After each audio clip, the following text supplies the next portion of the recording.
পৃষ্ঠা ৫৭। বিবি। আগুন জ্বলছে, সিওল শহর পুড়ছে। একটি ভাঙা পাথুরে দেয়ালের গায়ে দেশলাইয়ের কাঠি ঠুকে লিয়াম লাকি স্ট্রাইক সিগারেট জ্বালিয়ে নেয়। তারপর চোখ তুলে তাকিয়ে দেখে চারদিকে। শহরের ওপরে ধূম্র জালের আবরণ।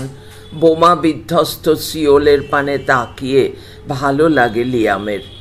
চারদিকে ধ্বংসস্তূপ, ইতস্তত বিক্ষিপ্ত কাঁচ, দুমড়ানো ইলেকট্রিক পোস্ট, তারই ওপরে কোরীয়দের মৃতদেহ ঝুলছে।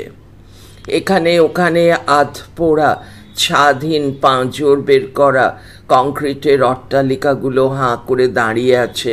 দরজা নেই, জানালা নেই। মৃদু হাসি ফুটে ওঠে লিয়ামের মুখে। মার্কিন বিমান বাহিনী বেশ সুষ্ঠুভাবেই কাজ করেছে। তবে গুক্সদের গয়হসন্ত দন্তেশ্ব গুক্সদের তারকা চিহ্ন, গর্বের শহর ধ্বংসস্তূপে পরিণত হয়েছে। তারকা চিহ্ন সভ্য এশিয়াবাসীদের উল্লেখ করতে সাম্রাজ্যবাদী মার্কিনরা এই পরিভাষা ব্যবহার করে। মূল পাঠ। খুব সহজ কাজ নয়। এই কোরীয় ব্যাটারা মরতে মরতেও লড়াই করে। খুব জোরে সিগারেটে দম দিয়ে লিয়াম আবার চারদিকে দেখে। আকাশমুখী ভাঙা জলের পাইপ ও বড় বড় বাড়িগুলোর লৌহ কাঠামোর ওপর দিয়ে লিয়ামের দৃষ্টি গড়িয়ে যায়। এই কাঠামোর ওপরেই গড়ে উঠেছিল কত সুন্দর অট্টালিকা, কত সুখ নীড়। এখানেই ছিল আধুনিক ফ্ল্যাট, অফিস, কর্মস্থল। শিশুদের কাকলি কণ্ঠের হাসিতে মুখরিত হয়ে থাকত এইসব গৃহ। মেয়েদের সুকণ্ঠের গানে গানে ভেসে যেত এইসব সুখ আবাস। পুরুষদের কুশল কর্মের স্থান ছিল এখানেই। প্রশস্ত রাজপথের বুকে বিরাট বিরাট গহ্বর তৈরি করেছে মার্কিন বিমান বাহিনী। উত্তর, দক্ষিণ, পূর্ব, পশ্চিম থেকে বারে বারে আক্রমণ করে সমগ্র শহরকে তারা প্রথমে 4টে বর্গক্ষেত্রে ভাগ করে বোমা ফেলে তারপরে সেইগুলোকে 8টি বর্গক্ষেত্রে আবার ভাগ করে বোমার আক্রমণ চালায়। পৃষ্ঠা 58। এখানেই শেষ নয়। এরপরে সেই ছোট ছোট বর্গক্ষেত্রে চলে অগ্নিবর্ষণ ও পেট্রোলিয়াম জেলি বোমার আক্রমণ। এইসব দেখে পরিতৃপ্ত লিয়াম তার সাথীর দিকে ফিরে বলে, বেশ সুষ্ঠুভাবেই কাজ হয়েছে জুস। সাথীর আসল নাম জোন্স, কিন্তু তার নরম চেহারার জন্য তার নাম হয়ে গেছে জুস, রস। কোকোকোলার রস নয়, কমলার রস নয়, লেবুর রসও নয়। ছোট্ট জোন্স, সরলতা মাখানো নরম কিশোর, এক মাথা প্ল্যাটিনাম শুভ্র চুল। তার চোখের সবুজ মণি দুটো শুভ্র ভোমার পিছনে মুরগির চোখের মতো চিকচিক করে। খোঁচা খোঁচা থুতনিটা হাত দিয়ে ঘষতে ঘষতে সে বলে, সুষ্ঠুভাবে হয়েছে ঠিকই লিয়াম, কিন্তু যতক্ষণ চলে এই আক্রমণ, কোনো উত্তর দেয় না লিয়াম। তার দৃষ্টি নিবদ্ধ রয়েছে একটি 3তলা অট্টালিকার ওপর। একটি লম্বা দণ্ডের মাথায় বিরাট মার্কিন পতাকা, তারকা খচিত ডোরাকাটা পতাকা বাতাসে উড়ছে। অত্যন্ত পরিতৃপ্ত দৃষ্টি দিয়ে নিৎসি বিজেতার মতো দেখতে দেখতে লিয়াম সিগারেটের পাছায় শুকটানের দম দেয়। নিঃশেষিত সিগারেটের ছাই উড়ে গিয়ে পড়ে তার চোখে মুখে। দুহাতে চোখ রগড়াতে রগড়াতে, থক থক করে কাশতে কাশতে গাল দিয়ে ওঠে লিয়াম অসভ্য এশিয়াবাসীদের। ওহ, শালার এশীয়রা, খতম করে দাও ব্যাটাদের। ছিলাম ভালো সিনসিনাটিতে ইন্স্যুরেন্সের এজেন্ট হয়ে, শালারা টানতে টানতে নিয়ে এসেছে এখানে। কিন্তু তুমি এখানেও কারো না কারো ইন্স্যুরেন্স এজেন্ট তো বটে, মৃদু হাসতে হাসতে বলে জুস। মানে ওই তো দেখো না, একটা আধপোড়া বিধ্বস্ত অট্টালিকার দিকে অঙ্গুলি নির্দেশ দেখিয়ে দেয় জোন্স। আমেরিকার কতকগুলো সুবৃহৎ ব্যবসায়ী প্রতিষ্ঠানের নামের সাইনবোর্ড। বিরাট বিরাট কর্পোরেশন ও ট্রাস্টের নাম। Great American federal insurance corporation, life এবং টাইম পত্রিকা, চালের গুদাম, ফিলিপস ও ফিলিপস কোম্পানি, নিউ ইয়র্ক কয়লা পরিবাহক কর্পোরেশন, সমিতিবদ্ধ চাল রপ্তানি ও কোকোকোলা আমদানির কোম্পানি, সমিতিবদ্ধ, চিকাগো, পৃষ্ঠা 59। আনন্দে জিহ্বার নিচে আঙুল দিয়ে বাঁশির শব্দ করে ওঠে লিয়াম। বাহ, আমার নজরে তো পড়েনি এতক্ষণ, এসব তো আমাদেরই নাম। সৈনিক হিসেবে আমরা গাইরা, গা হাইফেন রস্বই হাইফেন বয়শূন্য রয়াকার, গাইরা তারকা চিহ্ন আসবার অনেক আগেই দেখছি আমেরিকা এখানে এসে গেছে। তারকা চিহ্ন মার্কিন সৈনিক। মূলপাঠ: হ্যাঁ, ওই কমিউনিস্ট ও গুক্সরা যাই বলুক না কেন, আমরা এখানে থাকবই, ধীর কণ্ঠে জুস বলে। নিশ্চয়ই, পকেটে হাত ঢুকাতে ঢুকাতে লিয়াম জোর দিয়েই বলে। লম্বা চেহারা লিয়াম। মাতৃকুলের দিক থেকে লিয়াম হলো আধা আইরিশ ও আধা জার্মান। বাপের দিক থেকে তার দেহে আছে কিঞ্চিতধিক অষ্টমাংশ নিগ্রো শোণিত, অষ্টমাংশ জিপসি, 8 ভাগের 2 ভাগ মেক্সিকান রক্ত ও বাকি অংশ ফরাসি শোণিত। সোজা কথায় সত্যিকারের শতকরা 100 ভাগ আমেরিকান বলতে যাকে বোঝায়, লিয়াম হলো ঠিক তাই। ট্রুম্যানের উপর তার পূর্ণ আস্থা আছে। সে বিশ্বাস করে অ্যাটম বোমা এবং নিগ্রো লিঞ্চিংয়ের, এবং প্রধান সেনাপতি ম্যাকআর্থারের মতো সেও চায় এশীয়দের এক হাত দেখিয়ে দিতে। লিয়াম বাইরে বেশ সুস্থ হলেও ভেতরে ভেতরে কিন্তু ভীতু, অত্যন্ত সংকীর্ণ, ভীতু, দাম্ভিক। তার সাথী জুসের মতোই তার নোংরা দেশি মন সহজে তুষ্ট হতে চায় না। লিয়াম ও জুস 2 বন্ধু। তাদের গভীর অন্তরঙ্গতার জন্য সৈনিক মহলে তাদের এক সূত্রে পরিচয় ছিল লিয়াম জুস নামের মধ্য দিয়ে। হঠাৎ সামনের ভাঙা অট্টালিকার দোতলায় কয়েকজন গায়ী এসে মস্ত একটা কাপড় টাঙিয়ে দিল। তাতে বড় বড় মোটা মোটা হরফে লেখা, নিলাম নিলাম, সুযোগ হারিও না মনিরা। পেরেক পুঁতে বারান্দায় কাপড়টা টাঙিয়ে দিয়ে তারা অট্টালিকার অভ্যন্তরে চলে গেল। লেখা পড়ে জুস লিয়ামকে কনুই দিয়ে খোঁচা দেয়, লিয়াম দেয় জুসকে। পরমুহূর্তে দুজনে ছোটে সেই বাড়ির দিকে। পৃষ্ঠা 60। জীবনের অঙ্কুর গর্ভ, নবজীবন। আবার পড়ছি। কোরীয় ও মার্কিন মৃতদেহগুলো টপকে টপকে পার হয়ে তারা ছোটে। সিঁড়ি দিয়ে তাড়াতাড়ি উপরে উঠে দেখে এরই মধ্যে মস্ত বড় হলে বহু গায়ী এসে হাজির হয়েছে। সিঁড়ির শেষ প্রান্তে হলে ঢুকবার মুখেই 50 সেন্ট দিয়ে এক একটি প্রবেশপত্র কিনতে হয় তাদের। হলে প্রবেশ করে লিয়াম দেখে পানমত্ত গায়ীরা হই হুল্লোড় নাচ গান করছে। হঠাৎ একোণে ওকোণে 2-1 হুল্লোড় গোলমালের শব্দ উঠে ঢেউয়ের মতো গড়িয়ে গিয়ে আবার মিলিয়ে যাচ্ছে। হলের এক কোণায় একটি মঞ্চ বাঁধা। মঞ্চটি বেশ উঁচু, ইচ্ছে করলেও কোনো গায়ী হলের মেঝে থেকে তার উপরে লাফিয়ে উঠতে পারবে না। মঞ্চের চারদিকে মুষ্টিযুদ্ধের মঞ্চের মতো মোটা দড়ি দিয়ে ঘের করা হয়েছে।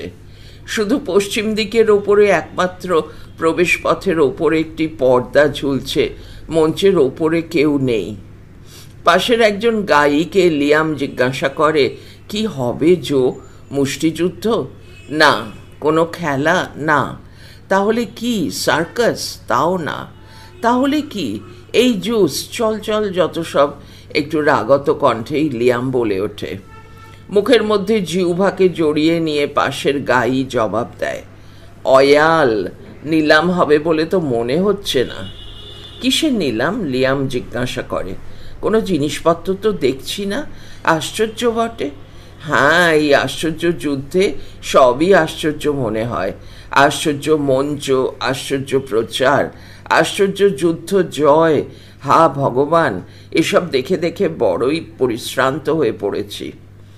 ঠিক সেই মুহূর্তে হলের মধ্যে বিরাট চিৎকার ধ্বনি ওঠে। পৃষ্ঠা 61। মঞ্চের পর্দা ঘেরা পশ্চিমের প্রবেশপথ দিয়ে একজন মঞ্চের উপর এসে দাঁড়িয়েছে। যেন সপ্তদশ শতাব্দীর কৃতদাস বিক্রেতা। এক হাতে লম্বা চাবুক আর এক হাতে ছোট একটি যষ্টি। মঞ্চে দাঁড়িয়ে দর্শকদের উদ্দেশ্যে সামনের দিকে দেহ ঝুঁকিয়ে মাথা নুইয়ে ঘণ্টি বাজাতে বাজাতে সে বলে, উদ্ধৃতি শুরু, শুনুন আপনারা, হে আমার অ্যাটম পুত্ররা, গুক্স ব্যাটাদের আমরা চেপে ধরেছি সিওলের যুপকাষ্ঠে। আজ আমরা বিজয়ী, সুখী, পরমানন্দিত। দেখুন দেখুন আপনারা, হে আমার অ্যাটম বড়পুত্ররা, দেখুন এখানে আজ বিশ্বের শ্রেষ্ঠ নিলামঘরের ব্যবস্থা হয়েছে। এমন অদ্ভুত, এমন মন মাতানো, এমন সুন্দর নিলাম পণ্য দুনিয়ার কোথাও আপনারা পাবেন না, একথা আমি হলপ করে বলতে পারি। আপনারা শুধু পকেট উজাড় করে প্রস্তুত হয়ে যান, বিশ্বের এই অদ্ভুত নিলামঘরে আসুন। আসুন আপনারা অ্যাটম বোমার বড়পুত্রেরা, আসুন বাছাই করুন, মনের মতন জিনিস কিনুন। উদ্ধৃতি শেষ। জোরে জোরে ঘণ্টি বাজিয়ে পর্দার দিকে তাকিয়ে ইঙ্গিতে নির্দেশ দেয় বিক্রেতা। ধীরে ধীরে ভারী পর্দা সরে যায়, কতকগুলো কোরীয় যুবতীকে মঞ্চের উপর নিয়ে আসা হয়। মুহূর্তে গাইদের সর্বচেতনা আছড়ে পড়ল মঞ্চের উপরে। হই হুল্লোড়, নাচ, শীষ এক লহমায় যেন সব বন্ধ হয়ে গেল।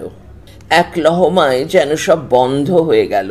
মুহূর্তের মধ্যে অদ্ভুত দমবন্ধ নিস্তব্ধতা বিরাজ করে হলঘরে। বিবস্ত্র উলঙ্গ কোরীয় যুবতীরা মাথা নিচু করে দাঁড়িয়ে থাকে মঞ্চের উপরে। পিচ মোড়া করে তাদের হাতে বাঁধা লজ্জা নিবারণের ক্ষীণতম প্রচেষ্টাও যাতে তারা না করতে পারে। মাথার আলুতালু চুল খুলে পড়ছে। দর্শকদের মুখোমুখি করে অর্ধচন্দ্রাকারে তাদের দাঁড় করিয়ে দেওয়া হলো।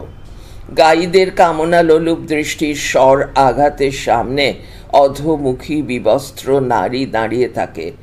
বহু দৃষ্টির সামনে মেলে ধরা থাকে কোরীয় কন্যার কল্পিত গ্রীবা। প্রেমাস্পদের সুখ চুম্বনের পুষ্পমালার কত স্বপ্ন আঁকা থাকতো ওই গ্রীবা ঘিরে। খুলে ধরে দিয়েছে কোরীয় তরুণীর সুতনু উন্মুক্ত বক্ষ। নিষ্পাপ শিশুর ওষ্ঠস্পর্শে যে বক্ষ থেকে ঝরে পড়ত জীবন মধু। স্মরাতুর পিশাচদের বিক্ষণ দৃষ্টির সামনে নগ্ন করে তুলে ধরেছে কোরীয় রমণীর বক্ষ নিম্ন দেহ। পৃষ্ঠা ৬২। কোরীয় মাতার নবজীবনের অঙ্কুর গর্ভ। নবজীবনের বীজ ছিল এই গর্ভে, ছিল বীজকোষ। নতুন পরিবেশে যার পরিণতি ঘটত নব অঙ্কুরে, নতুন জীবনের উন্মেষে, নতুন এবং সম্পূর্ণ ভিন্ন জীবন সৃষ্টিতে। আজ সেই সৃষ্টিময়ী বসুমতী সমগ্র এশিয়ার নারী বিদেশি বিজেতার সামনে দাঁড়িয়ে শৃঙ্খলাবদ্ধা, নগ্ন দেহা। শতাব্দীর ইতিহাসের পাতা উল্টিয়ে দেখলে দেখি, যেখানে যখনই জনসাধারণের সম্মান ভুলুণ্ঠিত হয়েছে, পদদলিত হয়েছে, তখনই হয়েছে নারীত্বের চরম অপমান। দেখেছি চেঙ্গিস খাঁর তাঁবুতে, দামাস্কাসের বাজারে, গ্রিসের নারী বিক্রয়ের হাটে, রোমের অ্যাম্ফি থিয়েটারে, আমেরিকার দক্ষিণী রাষ্ট্রের নিলাম হাটে। দেখেছি এই সেদিনও হিটলারের নাৎসি বাহিনী অধ্যুষিত অঞ্চলে নারীকে বিবস্ত্র হতে। দেখেছি নারীর চূড়ান্ত অবমাননা। এই অপমান ঘটে সেইখানেই যেখানে নৃশংস অত্যাচারী দৌরাত্ম শাসন শুরু হয়। এদের সভ্যতার, এদের কৃষ্টির প্রতীক চিহ্নই হল নারীত্বের এই অপমান, এই নৃশংসতা। বিবস্ত্র নারী ব্যথাতুর মাতার মতো হয়তো প্রশ্ন করেছে, তোরাই না জন্মেছিলিস আমার গর্ভে, আজ তোরা মাকে বিবস্ত্র করছিস, নারীত্বের অপমান করছিস, ছোট ছোট শিশুদের পুড়িয়ে মারছিস, বৃদ্ধের বুকে বেয়নেট বেঁধিয়ে চিরে ফেলছিস। এই অপকর্মের জন্যই কি তোরা জন্মেছিলি? এই কুকর্মের জন্যই কি তোরা এসেছিলি এই সুন্দর ধরার বুকে? তোমাদের মনে কি একবার প্রশ্নও জাগে না? একবার কি মনে হয় না স্নিগ্ধ প্রেমের পরশ পাবার, সঙ্গীতের সুর সরোবরে ডুব দেবার? তোমাদের কি ইচ্ছা হয় না কিছু সৃষ্টি করতে, একখানা বই লিখতে, দুস্তর পারাবারের জন্য সেতু বাঁধতে ইচ্ছা কি হয় না একটি ফুল তুলে সরলতা মাখানো নিষ্পাপ হৃদয়ের কাউকে উপহার দিতে? কিন্তু অপমানিত নারীর এই প্রশ্নের জবাব দেয় না তারা। পুরানো কালের অত্যাচারীরাও দেয় নাই উত্তর। ঘরে সেই দমবন্ধ নিস্তব্ধতায় আঘাত দিয়ে কি একজন হঠাৎ শীষ দিয়ে ওঠে। শুরু হয় হই হুল্লোড়, অট্টহাসি, অশ্লীল লাম্পট্ট চিৎকার। একজন গায়ী চেঁচিয়ে ওঠে, শুরু করো, শুরু করো নিলাম, এই কোরীয় মেয়েটির জন্য $1। নাও নাও, আর দেরি নয়, ছুঁড়ে দাও দেখি মেয়েটিকে আমার কোলে। পৃষ্ঠা 63। নিলাম নিলাম $1, চলল $1 একটি মেয়ে, $2, $3.50, চলল নিলাম। $20 উপরে কেউ আর ডাকতে পারে না। টাকা যদি না থাকে তো দামের ডাক চলতে থাকে টাই পিন দিয়ে, হাত ঘড়ি, ফাউন্টেন পেন দিয়ে। দাম হিসেবে সেগুলো গ্রহণীয়। নিলামের হাতুড়ি পড়বার সঙ্গে সঙ্গে যে মেয়ে বিক্রি হয়ে যায় তাকে তখন ছুঁড়ে দেওয়া হয় দর্শকদের মাঝে। দৌড়ে এসে ক্রেতা কেনা মেয়েকে নিয়ে শুরু করে দেয় নাচ, কিংবা টানতে টানতে নিয়ে যায় হলের ভিড়ের বাইরে। প্যান্টের পকেটে গভীরভাবে হাত ঢুকিয়ে দেয় লিয়াম। জুস তাকিয়ে দেখে তার দিকে, বলে, একটু ধীরে বন্ধু, একটু ধীরে, অত গরম হয়ে উঠো না। দাঁড়াও দাঁড়াও, সব থেকে যে মেয়েটা ভালো দেখতে তাকে আমি কিনব। ও, তবে হ্যাজেলের মতো মেয়ে খুঁজছ লিয়াম? চুপ! লিয়াম চেঁচিয়ে ওঠে। হ্যাজেল আমেরিকান মেয়ে, আমার প্রেমিকা। ওর সম্বন্ধে মন্তব্য করতে হলে সাবধানে করবে। পেটে খাটো একজন গায়ী দাঁড়িয়েছিল পাশে, বলল, কোনো তফাৎ তো দেখি না। ওই হ্যাজেল, রোজ, র্যাসেল, ইজাবেলার মতনই তো এরা। আমেরিকান মেয়েদের সঙ্গে তফাৎ কোথায়? ঘুষি বাগিয়ে ওঠে লিয়াম। সাবধান, এই জাতীয় কথা বলতে পারবে না বলছি। ও, আমার ভালো লাগছে না এসব, বড় পরিশ্রান্ত মনে হয়। লড়াই টড়াই আমি চাই না, আমি ঘরে ফিরে যেতে চাই। গরম হয়ে লিয়াম বলে ওঠে, ও, তোমার এসব পছন্দ হয় না? ঠিক বলছো, তবে যাও না বাপু। পৃষ্ঠা 64। তবে যাও না বাপু, এখান থেকে বেরিয়ে গির্জা ফির্জা খুঁজে নিয়ে উপাসনা করো গে যাও। হ্যাঁ, আর কিছু ছাগ দুগ্ধ পান করো, বুঝলে? যত সব। হঠাৎ একটা চিৎকার ওঠে মঞ্চের দিকে। দাস বিক্রেতা মঞ্চের ওপরেই একটি বিবস্ত্র মেয়ের পিঠে সপাং করে চাবুক কষিয়ে দিয়েছে। পিঠ মোড়া করে হাত বাঁধা মেয়েটি তখনও আপ্রাণ চেষ্টা করছে এই অপমানের বাধা দিতে। চিৎকার করে উঠছে, দাঁত মুখ খিঁচিয়ে উঠছে। তাম্রবর্ণ মেয়েটির ক্রোধ দৃপ্ত মুখটি যেন প্রজ্বলিত অগ্নিশিখা। কাঁধ বেয়ে এলিয়ে পড়েছে মাথার লম্বা চিক্কন গভীর কৃষ্ণ কেশ। মন মাতানো সুন্দরী শয়তানি। মেয়েটি নগ্ন দেহে আরেকটি চাবুকের বাড়ি পড়তে দেখেই লিয়ামের মন অস্থির হয়ে ওঠে। সেই তাম্রবর্ণ সৌন্দর্য সে যেন গিলে গিলে খেতে থাকে। পর মুহূর্তেই চেঁচিয়ে ওঠে, মেয়েটির জন্য $20। অনেকগুলো মুখ একসঙ্গে লিয়ামের দিকে ফেরে। গর্বোদ্ধত লিয়াম সোজা দাঁড়িয়ে থাকে। হলের আর এক কোণ থেকে সার্জেন্ট কার্টন বলে, $20 এবং আমার হাত ঘড়ি। বেশ ধীর কণ্ঠে লিয়াম যোগ দেয়, $20, হাত ঘড়ি এবং ফাউন্টেন পেন। সমস্ত ঘরে উত্তেজনার ঢেউ বয়ে যায়। দুই ক্রেতার দিকে দর্শক মণ্ডলী উদ্গ্রীব হয়ে তাকিয়ে তাকিয়ে দামের ডাক শোনে।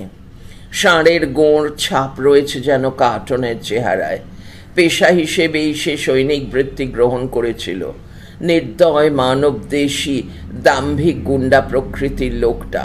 ঘাড়ে গর্দানে লোকটি ষাঁড়ের মতো, মুষ্টিযোদ্ধার মাথার মতো তার মাথা, আর মনে প্রাণে লোকটি কাপুরুষ। লিয়ামের ডাক শুনে কার্টন চেঁচিয়ে ওঠে, ঠিক হ্যায়, এই ধরলাম আমার চেনটিও। দাস বিক্রেতা হাঁক দিয়ে চিৎকার করে, এই যে বিকিয়ে গেল সস্তায় মেয়ে, কোরীয় সুন্দরী, গেল গেল $20, একটা হাত ঘড়ি, একটা ফাউন্টেন পেন, একটি সোনার চেন। গেল গো গেল, বিকিয়ে গেল, সস্তায় গেল ভালো মাল। পৃষ্ঠা 65। আচ্ছা দাঁড়াও। প্যান্টের বেল্ট খুলতে খুলতে চেঁচিয়ে ওঠে লিয়াম, এই নাও আমার চামড়ার বেল্ট। রূপোর বকলস লাগানো বেল্ট, এরপরে শুধু থাকবে আমার ফৌজি কিট ব্যাগ। চাও তো এখনই ছুঁড়ে দিচ্ছি। হো হো করে হেসে ওঠে সকলে। হাসে সার্জেন্ট কার্টারও। মঞ্চ থেকে মেয়েটিকে ছুঁড়ে দিল লিয়ামের কাছে। চিৎকার করে উঠে মেয়েটি লিয়ামের গালে মুখে বসিয়ে দেয় কিল, ঘুষি, থাপ্পড়, খামচি। মেয়েটির আক্রমণ থেকে বাঁচবার জন্য মেয়েটিকে ধরে বেশ কিছু উত্তম মধ্যম বসিয়ে দেয় লিয়াম। হঠাৎ দরাজ কণ্ঠের শব্দ শুনে মুখ তুলে লিয়াম দেখে পশ্চিম দিক থেকে জনৈক লম্বা নিগ্রো ছুটে এগিয়ে আসছে মঞ্চের দিকে। আজানুলম্বিত বাহু দুটি বিস্তৃত করে দিয়ে প্রশস্ত বক্ষ মেলে ধরে নিগ্রোটি দরাজ কণ্ঠে বলে, এসব বন্ধ করতে হবে, সহ্য করতে পারি না এসব, বন্ধ করতেই হবে। কতকগুলি কণ্ঠ প্রায় একসঙ্গে ফেটে পড়ে, হটিয়ে দাও বেটা নোংরা নিগারটাকে। না, আমি থামবো না, আমাকে সরিয়ে দিতে পারবে না তোমরা, আমার কথা তোমাদের শুনতেই হবে ভাই, এই নিলাম ঘর বন্ধ করতেই হবে। বেটা নিগারটার হলো কি? একজন জিজ্ঞাসা করে। দীর্ঘ প্রশ্বাস টেনে নিয়ে সোজা হয়ে দাঁড়ায় নিগ্র সৈনিকটি। কেমন যেন হঠাৎ সব কিছু গুলিয়ে যায় তার মাথায়। কিছুটা এগিয়ে এসে মঞ্চের ঘেরা দড়ি ধরে সামনের দিকে একটু ঝুঁকে দাঁড়িয়ে এসে বলে, আমার মনের সব কথা হয়তো গুছিয়ে বলতে পারবো না, তবুও আমি যা বলতে চাই তা হলো এই, আমাদের পুরনো কালের ইতিহাসে অন্তর্বিপ্লবের সময় এবং তারও পূর্বে আমাদের দেশেও এই রকম মানুষ নিলামের বাজার ছিল। পৃষ্ঠা ৬৬। প্রচুর মূল্য দিতে হয়েছে আমাদের তার জন্য। Mahatma Abraham Lincoln. হতচ্ছাড়া বেটা নোংরা নিগারটার মুখে যেন কমিউনিস্ট বলি শুনছি। ধাক্কা দিয়ে নামিয়ে দাও বেটাকে, নিগারটার মুখে কিছু ঢুকিয়ে মুখ বন্ধ করে দাও। আমার কথা তোমাদের শুনতে হবে ভাই সব, বিশ্বাস করো ভাই সব, আমি কমিউনিস্ট নই। লক্ষ লক্ষ আমেরিকানদের মতো আমিও একজন সাধারণ আমেরিকান নাগরিক। নাম আমার স্মিথ, নিউ ইয়র্ক শহরের হার্লেম স্ট্রিটে জো স্মিথ, ওই আমার ঠিকানা। আমার মা কাজ করেন এক ধোবিখানায়, আমার ছোট ভাই খবরের কাগজ বিক্রি করে। আমি যে মেয়েটিকে ভালোবাসি তার নাম জেন, সেও বাস করে হার্লেম স্ট্রিটে তার বাবা মার সঙ্গে। আমার জেনের মতনই এই মেয়েরাও। এদের সঙ্গে তোমরা তো এইভাবে ব্যবহার করতে পারো না ভাই সব, তোমরা তো অতি সজ্জন ভদ্র। সার্জেন্ট কার্টন চেঁচিয়ে ওঠে, কমিউনিস্টদের ভাষা শুনছি যে নিগারটির মুখে। না না, আমি কমিউনিস্ট নই, কোনো দিন আমি মার্কসের লেখা পড়িনি। আমি পড়েছি আমাদের পবিত্র বাইবেল গ্রন্থ। জীবনে বহুবার বুভুক্ষার মুখোমুখি দাঁড়াতে হয়েছে আমাকে, কিন্তু বিশ্বাস করো ভাই সব, কোনো দিন আমি কমিউনিস্টদের হাতে হাত মেলাইনি। আজ আমি তোমাদের যে কথা বলছি সে কথা আমি শুনেছি নিউ ইয়র্কেরই একজন শ্বেতাঙ্গ পাদ্রির কাছে। তিনি আমাকে বলেছিলেন, বুঝলে স্মিথ, দুনিয়ার সৎ ব্যক্তি মাত্রই সম্মান করে মেয়েদের, কারণ মেয়েরা তো আমাদের মা, আমাদের মেয়ে, স্ত্রী, আমাদের প্রিয়া। মেয়েদের সম্মান দেখিয়ে আমরা নিজেদের প্রতি আত্মসম্মান দেখাই। আর তাছাড়া এরাই তো সৃষ্টির ধারয়িত্রী, সভ্যতার ধরিত্রী। এই নোংরা নিগার ব্যাটা নিশ্চয়ই কমিউনিস্ট, স্থির বিশ্বাসের সঙ্গে লিয়াম বলে। কমিউনিস্ট না হলে এভাবে কেউ কথা বলতে পারে? ধাক্কা দিয়ে ব্যাটাকে নিচে নামিয়ে দাও, দেখে নিচ্ছি ব্যাটাকে একবার। আয়, নেমে আয় ব্যাটা, জীবনের প্রতি মায়া যদি থাকে তো নেমে আয় বলছি। পৃষ্ঠা ৬৭।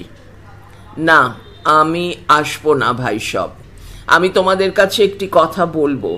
কিছু কিছু ইতিহাস পড়েছি আমি বুঝতে পারছি আমার দেশবাসী তোমরা, আমি বুঝতে পারছি কি সমূহ বিপদের পথে আমরা ছুটে চলেছি।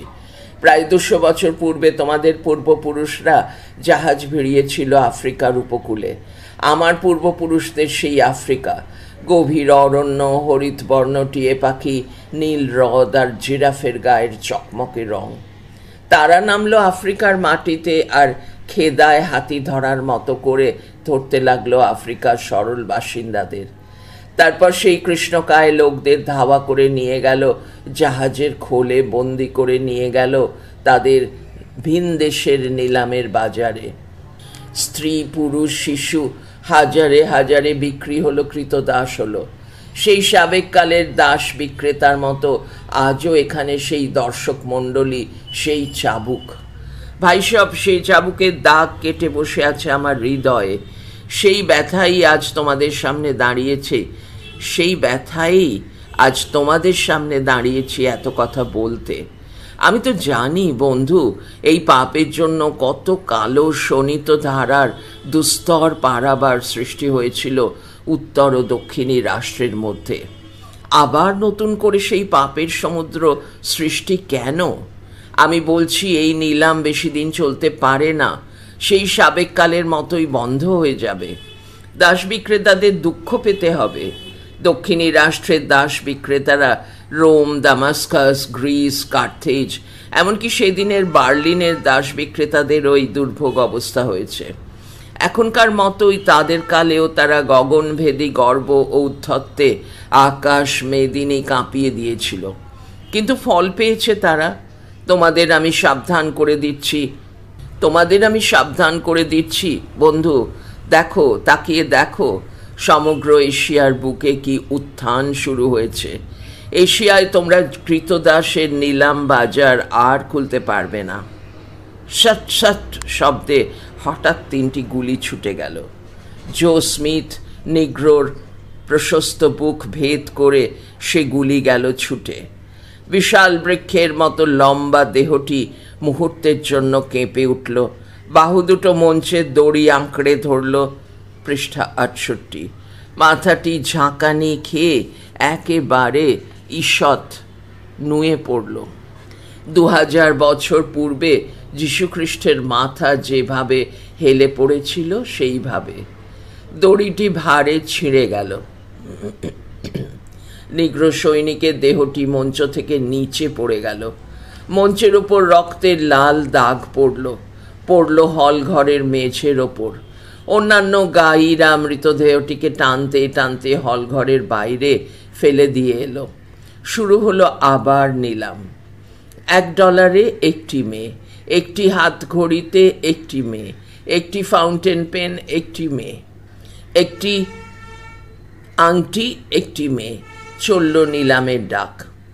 পণ্য বিক্রি হতে থাকে, মঞ্চ খালি হয়। মঞ্চের পিছনে টাঙানো রয়েছে আমেরিকার সুবৃহৎ একটি জাতীয় পতাকা, তারকাখচিত ডোরা কাটা। হ্যাঁ, ডোরা কাটা। পড়া চলছে পরের ফাইলে।